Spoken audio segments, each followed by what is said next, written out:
Tidak terima ditegur saat menggeber motor di tengah malam, seorang pria di Kabupaten Muna, Sulawesi Tenggara nekat menganiaya warga yang menegurnya. Usai menganiaya, pelaku yang dalam pengaruh minuman keras kabur.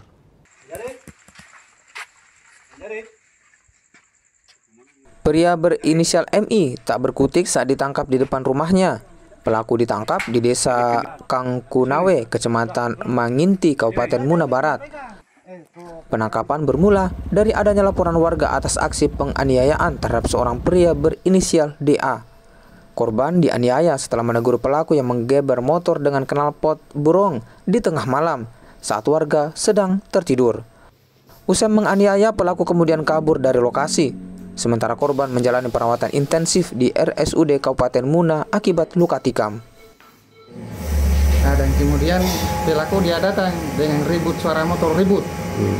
Nah, yang korban dia kasih tahu nih, dia kasih ribut motor itu ada orang sakit. Nah, di situ yang pelaku yang berteriak, katanya ada suara keras. Ada apa? Kenapa? Nah, dan kenapa itu lari di kolong. Saya kan mau pukul yang bilang jangan kasih ribut motormu, ada yang sakit. Nah, di situ dipercayai lain pakai tangan. Dan kemudian sempat ditahan yang pelaku ini.